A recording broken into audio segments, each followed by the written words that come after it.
For those of you who do not know, I'm Nat, and this will be the last time I get to say that this year.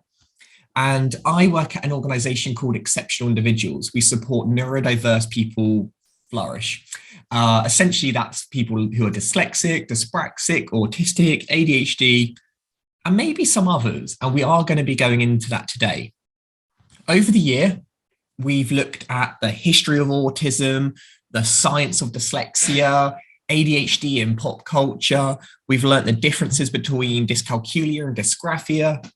We've had deep dives in a real wide range of subjects. And I thought a really nice one to end things on was the future of neurodiversity. We've come a long way to get to where we are today, but things have been changing a lot lately. And we're going to just had just a bit of a top surface because obviously it's a huge subject and there's a lot of speculation. We're going to be drawing on research, like studies that are being done. We're also going to be looking at advocacy and also support strategies. So hopefully looking at this from a complete 360 point of view. Now, we are going to be focusing on a wide range of neurodivergences today. There's a lot of stuff on autism, so there will be a bit more of a focus on that, but we are going to be covering the wide diversity of it all. And a little bit, if you've never met us before, we are a small employment organisation in lovely London, and we support all of the UK and even international now.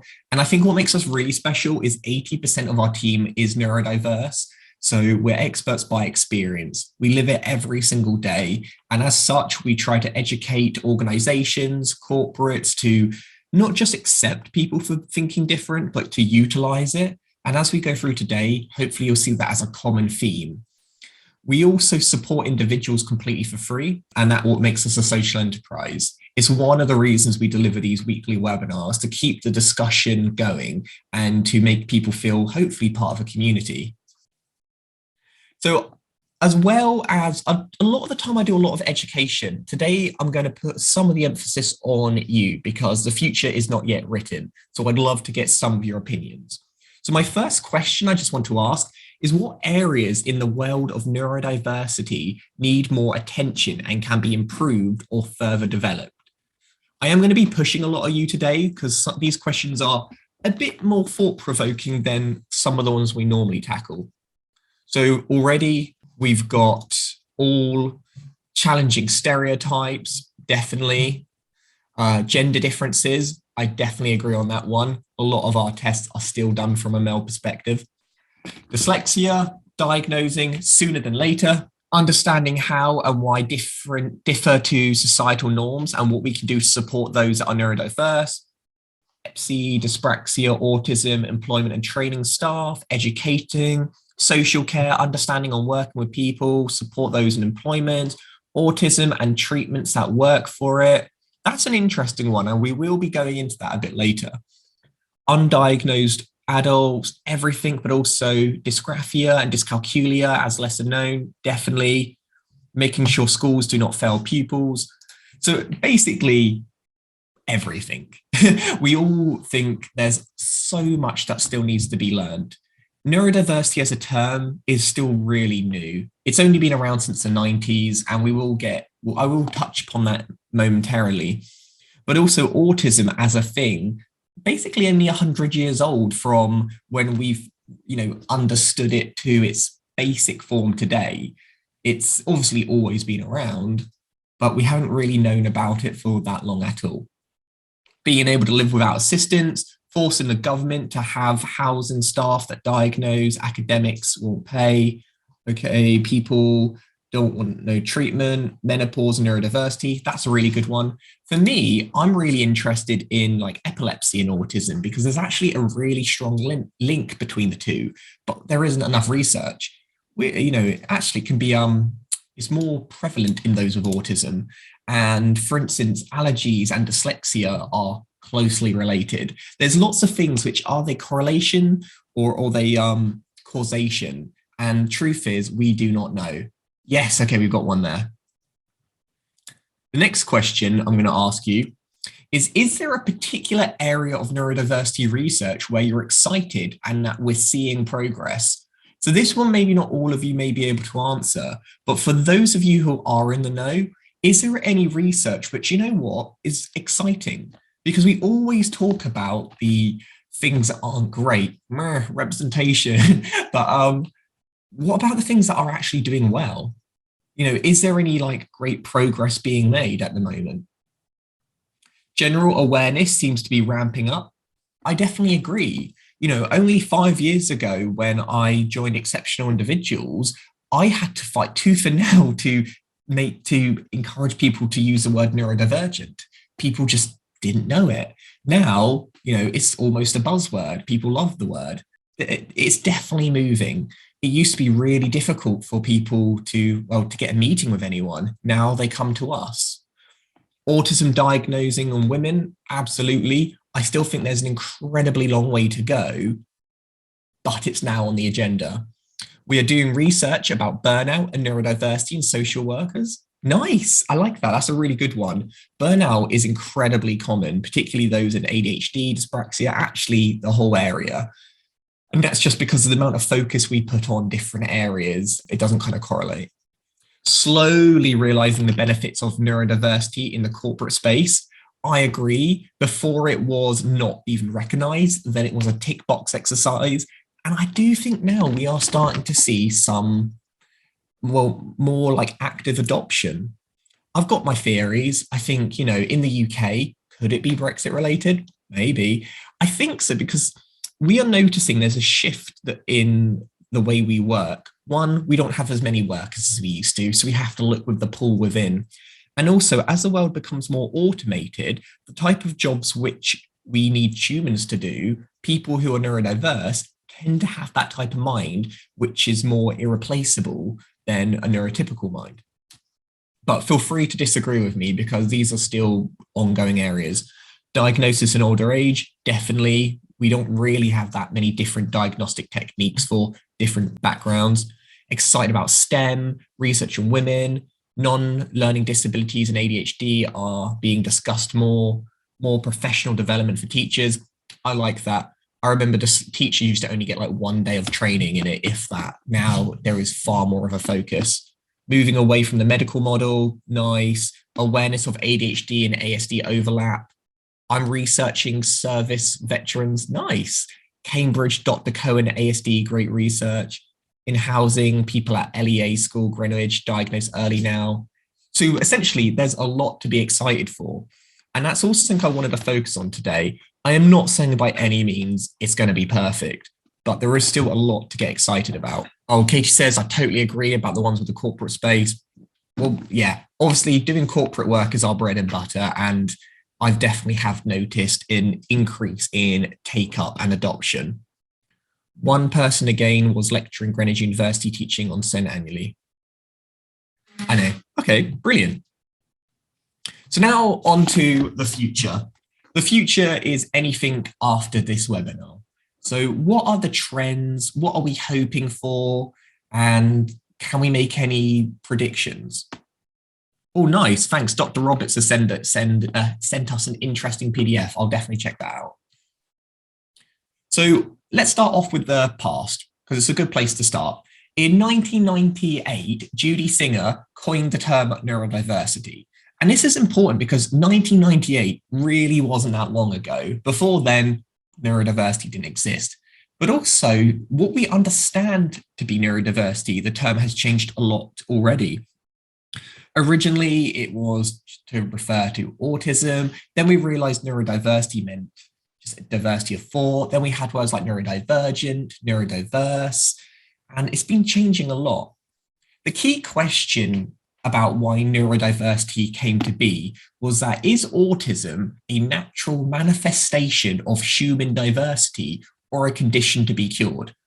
And up until this point, it was a condition to be cured, and one that we've still not been able to cure. But that's maybe because we're not meant to cure it. I don't have a correct answer for this, but what do we mean by natural manifestation of human diversity? If we look at, let's have here like this plant, there are millions of different plant varieties in the world. They are meant to be different. They are not meant to look the same. When we look at in the animal kingdom, diversity, you like different mutations, different kind of parts of the evolutionary tree. They're not wrong. They're not things we need to cure. They're actually things that can help the human species evolve and develop. Maybe I'm getting ahead of myself here, but we are going to be going on some quite extreme ideas, which maybe aren't going to seem so extreme in the future. So moving on from Judy, we're going to be talking about neurodiversity and neurodivergent becoming more than autism.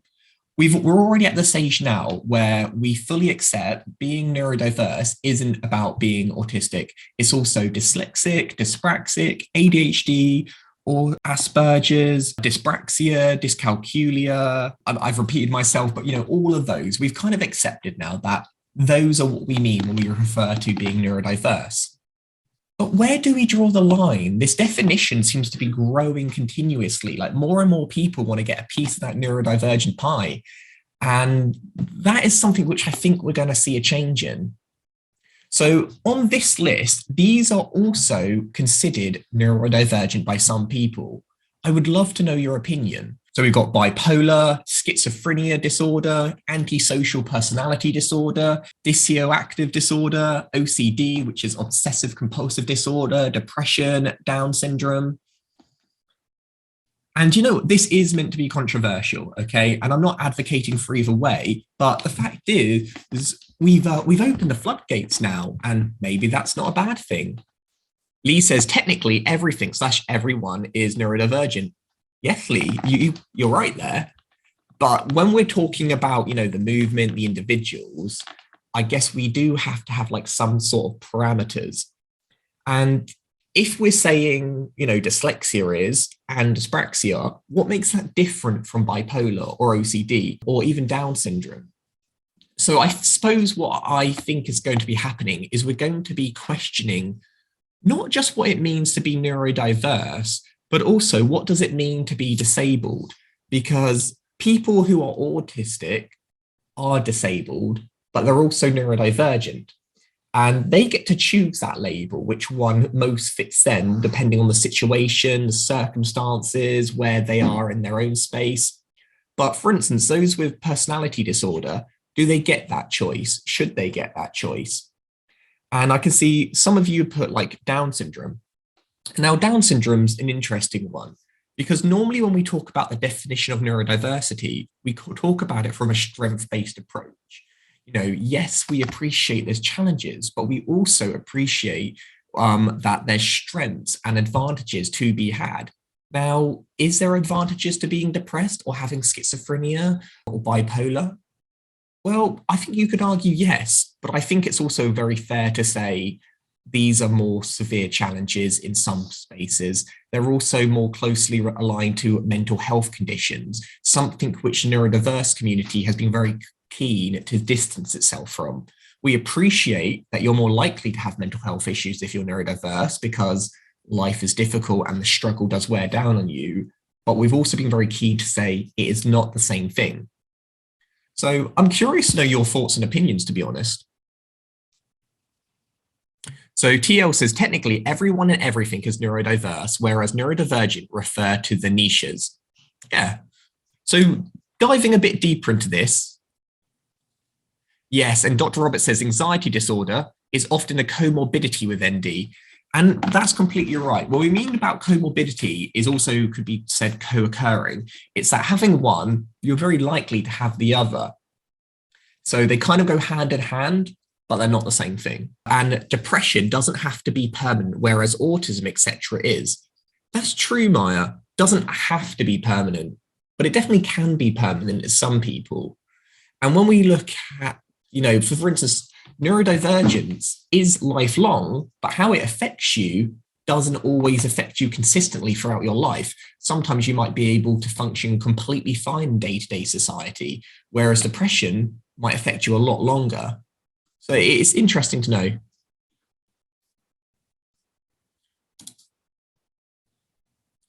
And then this is the question. Some of you have already started to answer it, but where do we draw the line with neurodivergence, and should we? If we were to come up with a new definition about because when you Google what is neurodiverse or neurodivergent, you'll notice either they only mention like 4 or 5, or they have such a crazy long list and you're like, I don't know. I do think going forward, we will be clearing up this a little bit more about what do we actually mean by it.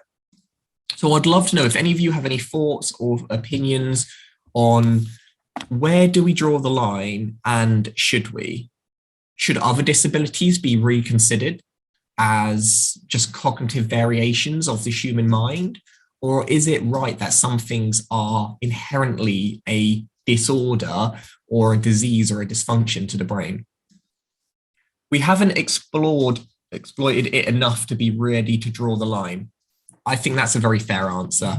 More research is needed, but it's important to ask these questions. Things which are different, not better or worse. Yeah, but how do we define better or worse? For instance, some people would consider autism worse because their life has been harder as a result.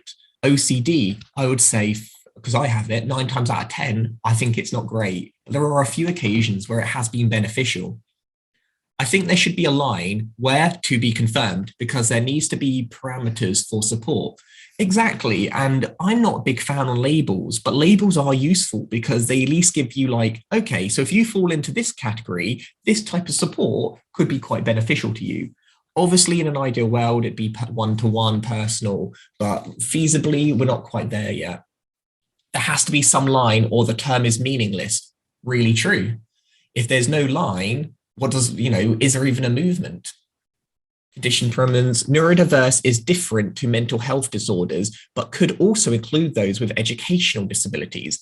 Exactly. And another thing which is kind of a bit confusing is neurodiverse is quite a positive term about strengths, but for some people, they do have quite severe learning challenges.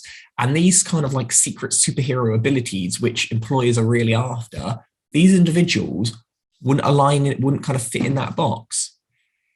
To do with thinking rather than purely physical impairments. So yeah, maybe. So schizophrenia, does that count? Yes, a line should be drawn. Some people are aggressive and a harm towards themselves, and others, anything that is negative regarding any disability should not be seen as ND. That's a good way. So if it's negative, it's not neurodiverse. Can't draw a line or mind-related diversity. Vicky says, in an ideal world, there shouldn't be the need for labels, but until some time as we find the ideology that needs to be aligned, not sure where, in order for others to hopefully understand and support those who need it. For example, schools, employers. TL says mental health conditions can be developed at a later time in life, whereas neurodiverse is always from birth, although can be dominant at first. True, but you can also have acquired neurodiversity or neurodivergence, just to add a spanner in the works. So really, really good questions, everyone. And there's no right answer, but really good.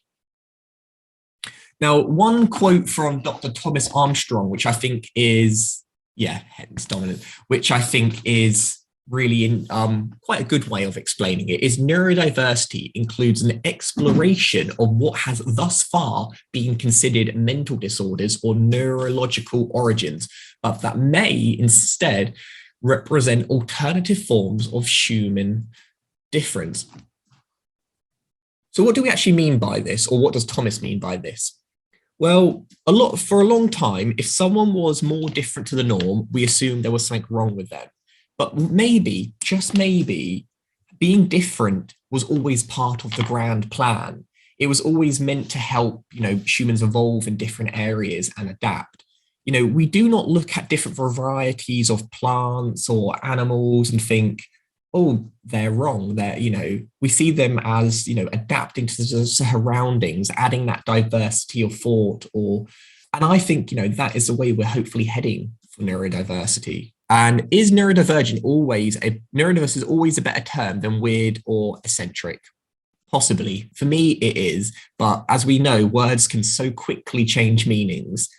Who knows? Like, for instance, on the spectrum, is it positive or negative? I think it's changing a lot. People function differently to the norm, and it used to be a benefit. Nice. Trying to survive and thrive in an NT society is tough.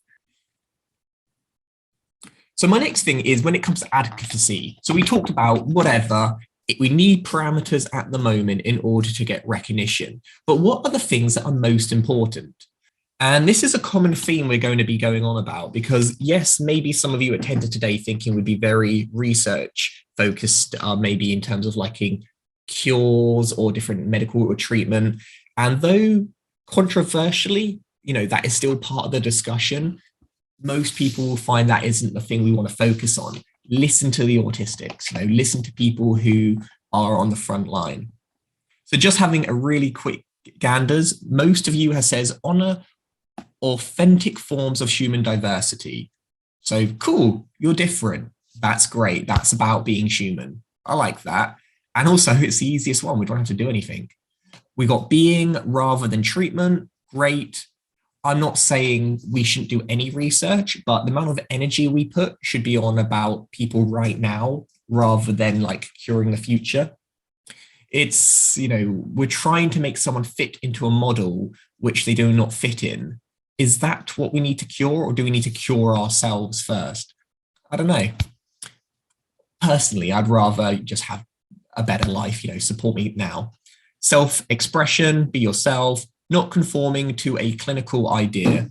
So when you get diagnosed, it's just a bit of paper, try not to put too much focus on that's going to define you now. Antika says, the thing with people on the spectrum, those who usually do have a voice and are able to speak can function in society. What about those who cannot speak for themselves? It's a really good point because, again, when we're talking about all the advantages, and neurodivergent is a very positive phrase, we are talking about a particular type of the spectrum normally.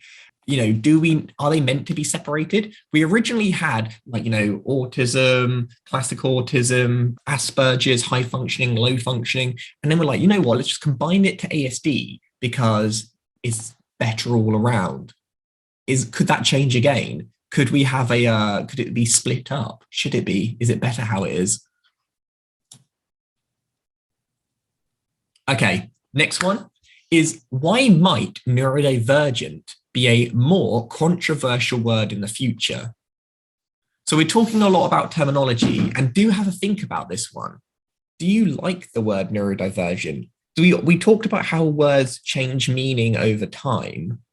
Could this be one of those examples, or do you think it's future-proof? It might group us all together, but there are so many differences.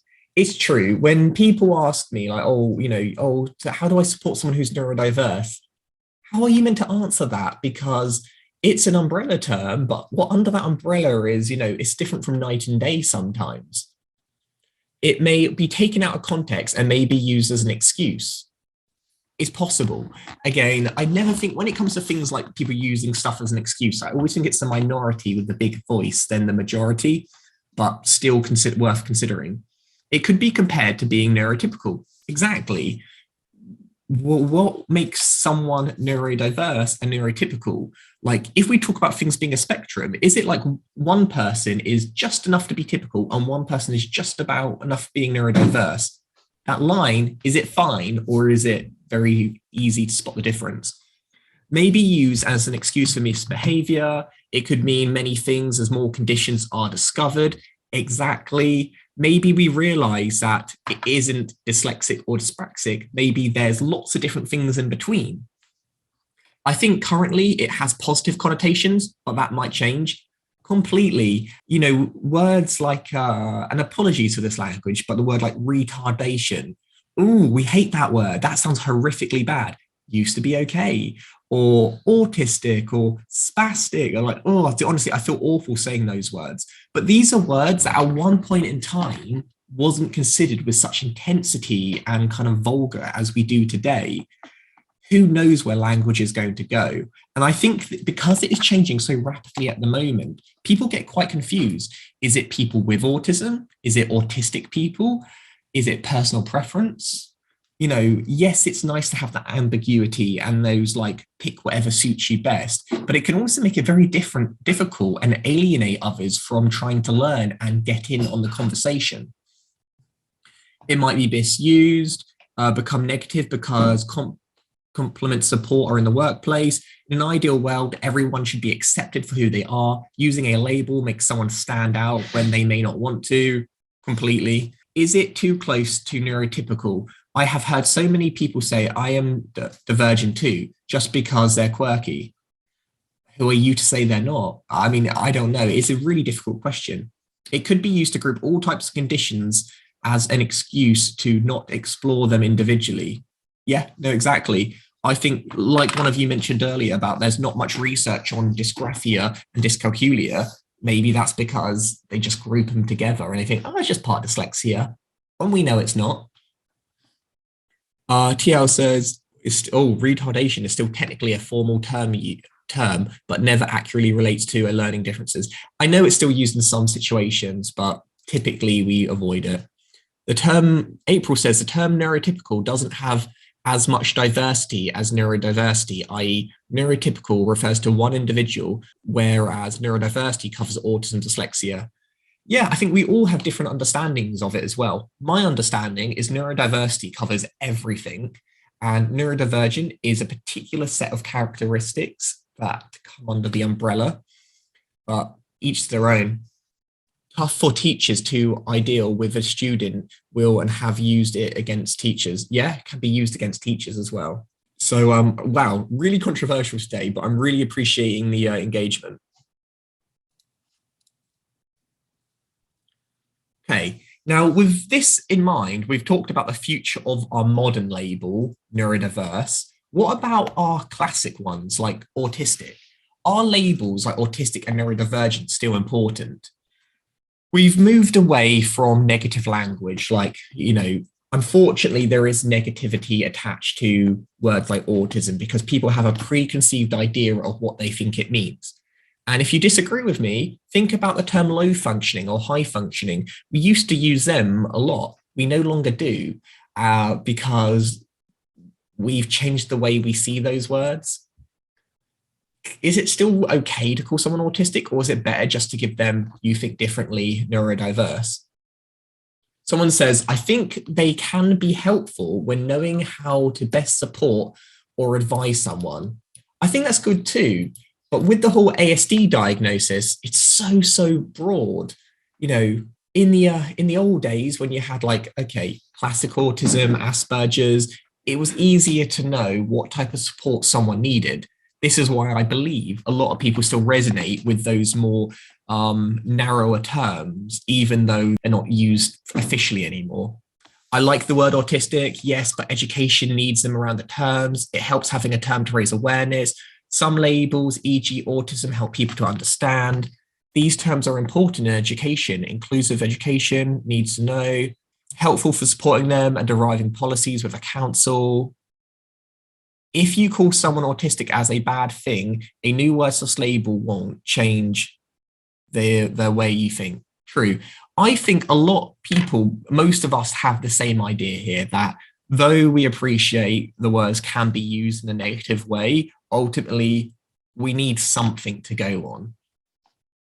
Kiel says the term spectrum was presumably introduced to identify how wide the different results/impacts can be. Do you know what? The word spectrum is always curious because some people have no issue with the term and other people avoid the word like the plague these days. So I'm curious to know your thoughts. Gemma says the term ND is extremely broad. Having labels help narrow down the person, how the person may be able to be supported. True, but as we know, it's very common to be co-occurring or comorbidity if you already have one. So for me, who has several, being neurodiverse is easier and it has less negatives attached. But I guess as an adult who doesn't go day to day looking for support, I don't really need to disclose what exact type of support I would need. Oh, Courtney says, I think very useful to know people's advantages, those differences and negatives. However, it is difficult because education is needed. So solemn labels seem to be an umbrella terms as there's so much more under those words. Everyone is autistic or dyslexic are all so different. It's not one word fits all. They manifest differently with everyone. Completely. And Mia says diagnostic processes is too traumatic. It needs to change. I completely agree with most of you. Even if we do say these terms are useful, they're still too broad anyway. Like what is autism? If I said, there was 5 people, they're all autistic, and you gave them all the exact same support, would it work for all of them? Probably not. And is autism more diverse and more broad than dyslexia or ADHD? At the moment, we think so. But is it because we haven't done the research, or is that actually the case? So anyway, moving on to civil rights and the neurodiversity movement. The movement has progressed so much since 1995. And we've gone through so many things through trying to find a cure, to realizing we don't need a cure, to getting to having people support us, to then helping. And so, yeah, where is the future of advocacy actually going? So why the movement will still exist in 2022? 1, because it's not that long away, but 2, autistic adults are still being talked down to. Oh, you're autistic. It's still happening. So of course it's going to continue. Autistic adults are still made to feel that they can't live their own lives. At the moment, we do not encourage independent living as much as we probably should. So of course the movement will continue. Typical ways of thinking are still considered the right way. And for me, this is a really important one. They're still considered the right way. It would be so nice to think there's not such thing as right or wrong. I think we can appreciate that historically we have developed the world for a neurotypical mindset, but that doesn't mean that we have to live like that forever.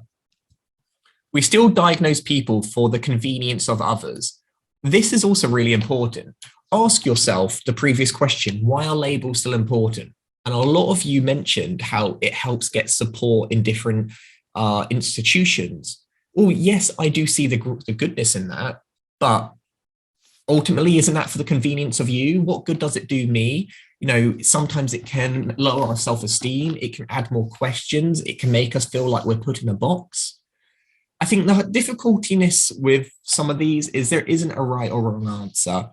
I do not like being boxed up and said, all right, here's your autistic child, here's your instruction booklet. But I also appreciate, without any sort of parameters to go on, how could teachers or councils or social workers ever start to provide support? TL says there are also various processing conditions that can overlap with dyslexic traits completely. Courtney says, can defo vouch for, okay, what did April say? Like various types of autism, I have heard of various types of dyslexia, such as visual dyslexia, phonological dyslexia. Yep, there truly are loads, but they're kind of like subcategories that explain. You're not often diagnosed with those. But what does the neurodiversity movement actually aims to do? And I say aims because though it's been around for a while, it's still in its infancies in terms of really getting support. First of all, and this is just one movement, this is just what one group of people believe, but they believe that acknowledgement that neurodiversity doesn't require a cure. So if it doesn't require a cure, should no research be done whatsoever? I think, don't throw the baby out with the bathwater, because I still think research is really important, but I do think we should prioritize the amount of research we do. At the moment, it's this much on developing a cure and this much on making lives better in the now. Maybe it should be the other way around. Tell me your thoughts. Change the language from conditions, disease, disorders, or illnesses. Is it right to call autism a disorder? ADHD, attention deficit hyperactive disorder. Is disorder the right word?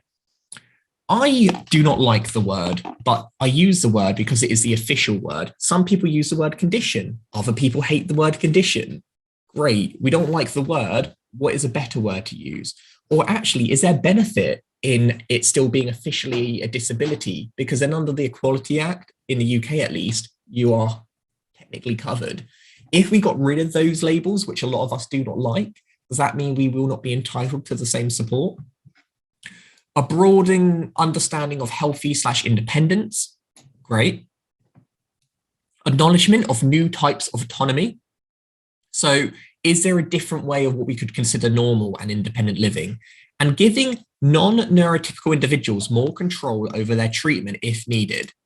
So rather than someone who is neurotypical say, you know what, that's what you need, maybe we could have more of a discussion. Again, it gets complicated when there's individuals who might not be able to communicate in the same way. Essentially, if you speak two different languages, it can be quite challenging, and maybe this is why it needs to be more tailored. Okay, Mia says, I hate those term disorders. Billy says, very important to be under the Equality Act. Yeah, I agree on that. April says, when I attended Autism Con, I didn't know, that sounds fun. One person said they didn't like the term disorder to refer to autism. So yeah, so for these, really, really interesting. And Tim joined the chat. Conditions is being used more and more, but some people don't approve of that either. Yeah, and to be honest, that's one of the reasons why exceptional individuals, we haven't officially taken a stance on whether or not we should call it ASC, because it's hard to adopt a term where it's still a lot of people do not like that either. I let people call it what they want, but for the sake of, in simplicity, when it comes to educating people, I go with what is on the NHS website. So interesting to know. April says the National Autistic Societies used to call it. Oh, they haven't done it in a while. So Mia says, if we just use autism or autistic, we don't need those other words. True, but some people don't like being autistic because they say, well, it's not just them. They are themselves, just so happen to have autism. But other people say it defines their entire personality. Anyway, the future of functioning levels. So we spoke a bit about how there's so many different varieties. And for the most part, functioning levels, we talk about high functioning, low functioning, they're redundant, they've been discontinued. Though there is still a remnant of it still trickling down. And will that still continue? So a question that I would love to ask all of you is that, considering that neurodiversity in the movement itself is about strength-based approach, it's about what you can do and not what you can't do, should the term exclude those whose functioning level is more severe? So again, if someone's cognitive diversity is more of an impairment than a strength considerably, does that still count as being neurodiverse? So when organizations are saying we're looking for neurodiverse individuals for innovation, it's difficult. And I don't know how I feel.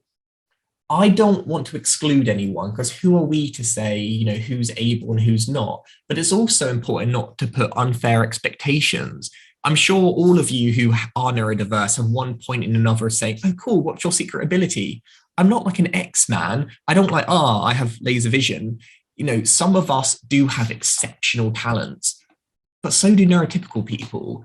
But there's a lot of us who are just, yes, we think differently, but we're just an average person, and that's okay too. I must say on this one, I really don't know. I couldn't say definitively either way. Most of you had said, no, do not exclude them. And I think, exclusion, it's a reason we kind of got away from the original disorders and disabilities in the first place. Some said yes, others do not know. And I think this discussion is still really early days. But if we are moving away from the term of functioning, how do we talk about it?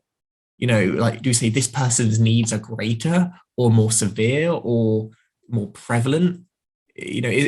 Terminology does get a bit tricky then, particularly because we're talking about some people who are non-verbal, who will never be able to live independently, probably, and to other people who you genuinely wouldn't even notice. And it's just, just a slight variation in how they process the world. Oh, I think Tim says, that is the same reason some people do not like the term condition. Yeah, condition does kind of feel like there's something wrong with you. High support needs is currently in circulation. Yeah, I'm okay with that for now. But it's interesting. It's hard to say what will still be popular in the future. Okay, moving sharply on. Do neurological differences produce disabilities? Again, really controversial question, but does having a different way that the brain processes in comparison to the rest of the population, does that produce or create a disability? Oh, we got a really interesting one here. So Vasco has says, I have various behavior problems when I was young, and I was really good at mathematics and music when I had a natural talent. Although I think autism spectrum, neurodivergence, etc., has been discovered when I was growing up. Hence, presumably, diagnosis was not possible at the time. I think help from the psychologist, etc., was probably also unavailable these days. It was also only when I was older when I started finding out more that I thought might be different. I have never received a diagnosis since my traits genuinely do not cause a problem as an adult, as I have learned to adjust, even though I still believe I think differently to a normal, typical person. I think that's a really interesting point. We only get diagnosed if there is a problem. You don't get diagnosed just because you think differently. You get diagnosed because of a problem.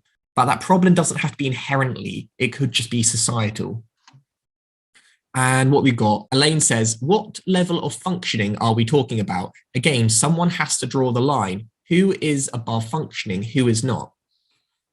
It's so tricky. I'm not one of those. I don't consider myself overly PC, but I also I don't want to go out of my way to offend people. It's really difficult, but you still want to be able to give people support. Like if I'm talking to someone over the phone and I need to talk about someone with higher support needs, it can be challenging to say, yeah, this isn't the type of autism you're thinking of. So people say, do neurological differences produce disabilities? Most people have said sometimes. Societal model tools of disability applies to all people are disabled by society. Yeah. So thinking differently, I would say, does produce disabilities. But maybe when we say produce, we come at it from the angle where we're not talking about, okay, because you think differently, your brain is defunct. Eventually, something's missing, something's not working right. But rather that the world we live in and the society that we were born into basically wasn't created or tailored for your type of thinking. And as such, has put you at a disadvantage. So when people say autism is a disability, I originally agreed with them, then I disagreed with them, and now I'm in between because I actually appreciate it being classed as a disability, because ultimately a disability is something that affects you for a prolonged period of time, say 12 months or more, and has an adverse, mild to severe effect on your life, which autism does. You know, day to day, it is very apparent that other things are more challenging to you than others. So yeah, I would say so, but obviously not many people think of it that way. Maya says, we need to look at different kinds of things people struggle with, e.g. I never struggled academically, but socially. If someone can work productively but has no friends, are they functioning? Good question. It's like when we look at things like hyperlexia, those who were able to read really early on, intelligent, but might have no social skills, wasn't able to speak. Low functioning, I don't know. Now, a quick quote from a great advocate and writer, Nick Walker. He says, neurodivergence refers specifically to pervasive neurocognitive differences. So differences that are ongoing, that are intimately related to the formation and constitution of the self, in contrast to medical conditions such as epilepsy. I really like this because this kind of answers our question earlier about where do we draw the line. And the line here is that it's how you resonate. So is it part of who you are? If you were to take it away, would you still be you, or would you be a different person? And I like this because if you were to take the autism, the dyslexia, the dyspraxia away from me, my personality would be very, very different.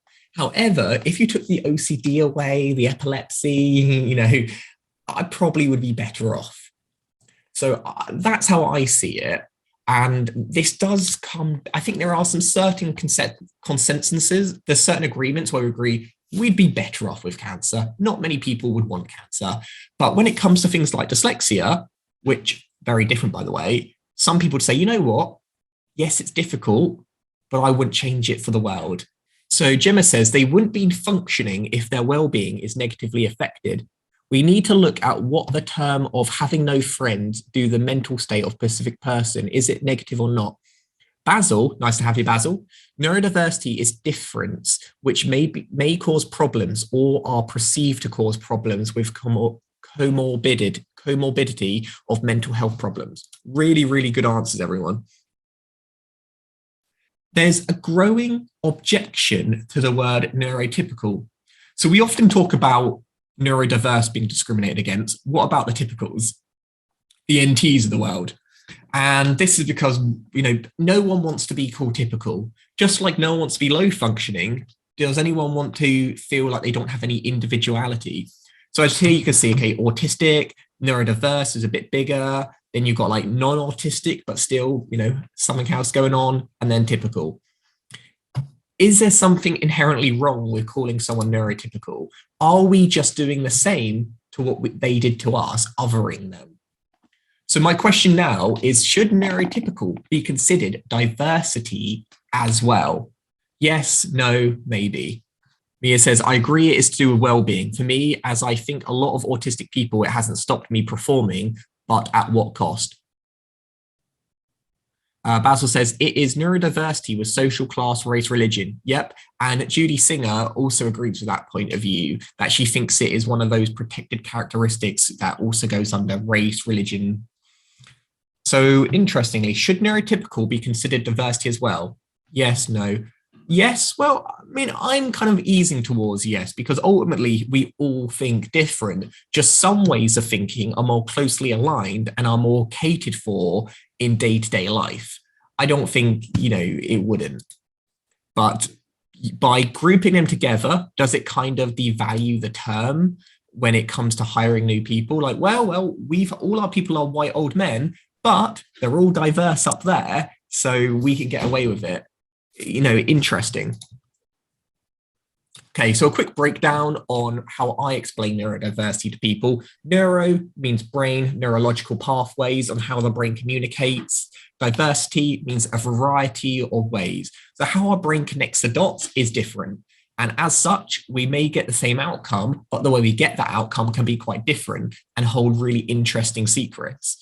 So everyone has neurodiversity, but when it comes to catering for a section of the population, which is often mitigated from how we design the world, that's what I would consider neurodiverse. One last controversial question, I think, before we end up, is neurodiversity helping us evolve as a species? This is very controversial, or maybe it's not, but it's definitely a question I wanted to ask. Yes, it is helping us to the next frontier. No, it's not. It's actually stunting us, or depends. And I'll tell you why I put this in here, is that, again, evolution is a long process, but it can happen in incremental bits. And we have always been diverse in nature. Little variations, little abnormalities, little mutations have always, yes, they can be bad, but they're also very, very good. They have helped us develop. And for the vast majority of human history, these little differences have not been a disadvantage. They've actually helped create a very well-rounded society. It's only since the Industrial Revolution where we really honed in on a particular set of skills like reading or writing or socializing, where those who didn't kind of have those as their highs or lows kind of fell out of the general mix. Vasquez says, I think we need more scientific research to be able to answer that question. There needs to be a difference for someone to go left when someone else goes right. Gemma says, the more different minds we have, the more different ideas we can have. Nice all. All right, well, should we leave it on more research is needed? And future learnings, you can go away if you want to learn more. Where I got a lot of research from today is, of course, Neurotribes. If you haven't read it, definitely read it. It's honestly one of the best books I've read around neurodiversity. Really interesting case studies as well. So that's by Steve Silverman. The next one is the Dyslexia Advantage. And this is Unblocking the Hidden Potential of the Dyslexic Brain, written by, I believe there are a couple, Brooke and Fernell. And that book was one of the first that really pioneered the strength-based approach for dyslexia and looking at how it could benefit the person. And the last book is The Autistic Brain, Exploring the Strengths of a Different Kind of Mind. And this was written by Temple Grandin and Richard Panik. And this is really great because they look into research, they look at advocacy, and they also look about the differences, again, from a strength-based perspective. So all really good starting points. And I believe these are all in audiobook form if that's how you read, which is how I read. So quick takeaways is generally the trend shows a denounce of medical interventions to cure. So we're looking at how can we support people rather than cure the people. That looks like it's just going to continue. Instead, promote support systems. Continued growth of a strength-based approach. More and more, we're going to be seeing people focusing on how it works rather than how it doesn't. People are disabled because they are not actively included in society, not because they are sick or broken. It's time for non-autistic society to start listening to us. I think more and more autistic people will, or definitely should, be getting a seat at the table. And organizations that act on our behalf are definitely going to be seen as less favorable. Neurodiversity is an essential role in the functioning and flourishing of human society. I don't think this is going to happen in 2022, but I do think this is going to be the stance which proceeds into the future. This isn't something you should just cater for. This is something which is not just normal, but absolutely essential and necessary for our survival as a species. And lastly, universal design. What do we mean by universal design? Well, we've got a webinar coming up next year on it, but in a nutshell, it's about creating things knowing from the point of view that we are all different. So the education system, let's break it down, rebuild it with everyone in mind. And so thinking about kinesthetic, auditory, verbal, all those different ways of learning. Now, quick little thing on workplace needs assessment, because I'd be slapped on the wrist if I forgot it. If any of you thought, you know what, Nat, this is bloody fascinating, but right now, right here is what I care about, you can actually get support in the workforce. So if you are in the UK and you do have a job or self-employed, you can actually get free support.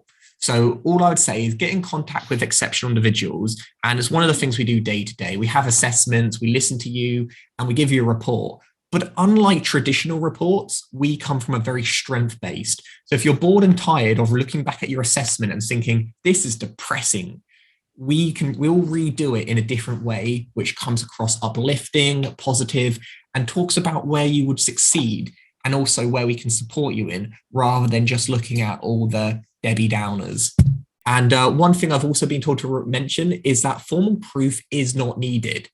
We again talked a lot about labels, but if you resonate with a lot of the things I mentioned today, you probably are still eligible. So it's worth getting in contact. Sometimes having physical proof is really difficult and expensive, but being able to get this assessment is not. And it's a good starting point to have further discussions. Gemma says, do you have to be diagnosed to receive this support? No, Gemma, you definitely do not have to be diagnosed, because if that was the case, hardly anyone would get the support they need.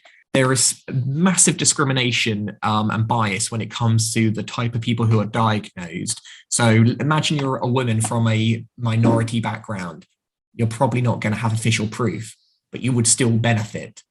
Again, this isn't charity. This is being done because if you're the most productive, effective, relaxed self you can possibly be in the workforce, it's not just going to benefit you. It's not just going to benefit your employer, but it is going to benefit the entire economy. So think of this as something which is a needed rather than like, oh, thanks for helping me.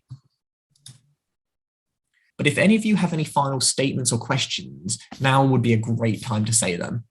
Basil says, it's almost impossible to get a diagnosis of dyspraxia as an adult, if not in education. Sadly, you're right, but that doesn't mean you still can't get the support for dyspraxia. This is why the assessments are quite useful. Oh, brilliant presentation. Thanks so much. You can come again.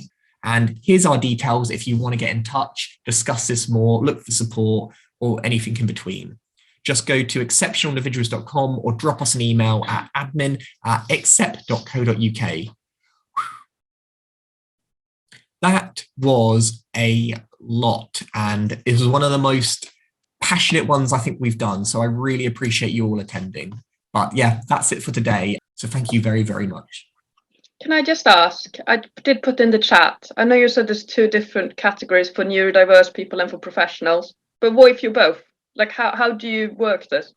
Obviously, there's lots of neurodiverse people who are professionals. No, you're right. Obviously, we don't police it. So essentially, if you can afford to pay, then great. And if you're in a professional setting, it helps us carry on. But if you're not in a position to, you do not feel obliged. It has that freedom for you to make your own choice. Okay, thanks. Yeah. I was very, very cautious because I think these content should be open to everyone, but obviously it's quite hard to do sustainably if we aren't able to at least subsidize the running of it. Okay, well, thank you all. And I will catch you all early next year. Until then, have a great Christmas and a happy, happy New Year.